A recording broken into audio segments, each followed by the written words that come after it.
नमस्कार, मी प्रज्ञा आणि तुम्ही पाहत आहात न्यूज अनकटच्या सकारात्मक बातम्या, जिथे प्रत्येक बातमीत आहे आशेचा किरण। जागतिक बँकेच्या नव्या अहवालानुसार भारतानं मागील 12 वर्षात 27 कोटी नागरिकांना अत्यंत गरिबीमधून बाहेर काढलं असून हे भारताचं मोठं यश मानलं जातंय। या काळात अत्यंत गरिबीचा दर 27.1% वरून घटून फक्त 5.3% इतका झालाय। ग्रामीण आणि शहरी भागात समान प्रमाणात गरिबी कमी झाली असून यात महाराष्ट्रासह उत्तर प्रदेश, बिहार, पश्चिम बंगाल आणि मध्य प्रदेश या राज्यांचा विशेष वाटा असल्याचं नमूद करण्यात आलंय। नवीन शैक्षणिक वर्षाच्या पहिल्याच दिवशी 1ली ते 8वीच्या विद्यार्थ्यांना मोफत पुस्तके वाटप करण्याचे शासनाचे नियोजन आहे। यंदा पहिलीसाठी सीबीएसई अभ्यासक्रम असेल, त्यामुळे पहिलीच्या पुस्तकांविषयी विद्यार्थ्यांसोबतच पालक आणि शिक्षकांमध्येही उत्सुकता आहे। धुळे जिल्ह्यासाठी पाठ्यपुस्तकांचा 73.8% पुरवठा झाला असून उर्वरित पाठ्यपुस्तके लवकरच प्राप्त होणार असल्याची माहिती देण्यात आली आहे। पुण्याच्या सिम्बायोसिस स्किल अँड प्रोफेशनल युनिव्हर्सिटीच्या वतीनं येत्या शैक्षणिक वर्षापासून नव्यानं सुरू करण्यात आलेल्या बीटेक इन डिफेन्स टेक्नॉलॉजी या अभ्यासक्रमाचा शुभारंभ मान्यवरांच्या हस्ते करण्यात आलाय।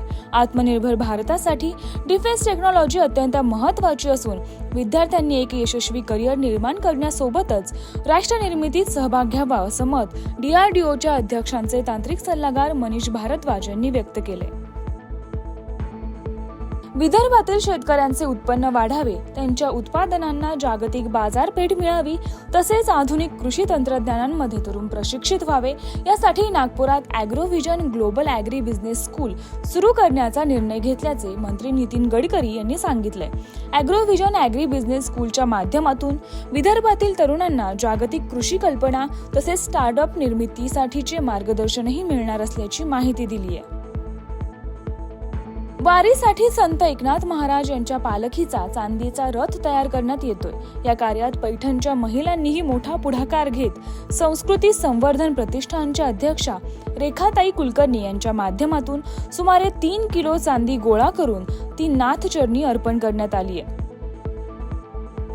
झपाट्यानं कमी होत असलेले जंगल आणि वन्य प्राणी संवर्धनाचे महत्त्व मुलांना योग्य वेळी कळावं या दृष्टीनं wild life festival for kids या विशेष कार्यक्रमाचं आयोजन करण्यात आलंय। 14 जूनला दुपारी 4 ते रात्री 9 या कालावधीत DP रस्त्यावर असलेल्या बोगनवेल फार्म्स मध्ये हा फेस्टिवल होणार आहे। Jungle Bells, Nature Walk Charitable Trust आणि बोगनवेल फार्म्स यांच्या संयुक्त विद्यमाने आयोजित या कार्यक्रमास पुणे वन विभागाचे सहकार्य लाभले। संरक्षण संशोधन आणि विकास संघटना म्हणजेच DRDOने 148 पदांसाठी भरती जाहीर केली आहे। या भरतीचे अर्ज कालपासून म्हणजे 7 जून पासून सुरू झालेत। उमेदवार NATSच्या अधिकृत वेबसाईट rac.gov.in द्वारे अर्ज करू शकतात। अभियंत्यांना या पदांसाठी मोठी संधी असून अर्जाचे शुल्क 100 रुपये आकारण्यात येते। पंतप्रधान नरेंद्र मोदी यांच्या संकल्पनेतून साकारलेले किसान क्रेडिट कार्ड लाखो शेतकऱ्यांसाठी जीवनवाहिनी ठरली आहे, असं सांगत अर्थमंत्री निर्मला सीतारामन यांनी या योजनेला 11 वर्ष पूर्ण झाल्याबद्दल आनंद व्यक्त केलाय। किसान क्रेडिट कार्ड अंतर्गत शेतकऱ्यांना 3 लाखांपर्यंतचे कर्ज 4% व्याजदरात मिळत असून या योजनेअंतर्गत वेळेत कर्जफेड करणाऱ्या शेतकऱ्याला विस्तारित योजनेत 3% व्याजदर माफ केला जात असल्याची माहिती अर्थमंत्र्यांनी X या सोशल मीडिया प्लॅटफॉर्मवरून दिली आहे। या बातमीसह न्यूज अनकटच्या सकारात्मक बातम्यांमध्ये इथेच थांबूया। अशाच आशादायी बातम्यांसाठी पाहत रहा न्यूज अनकट।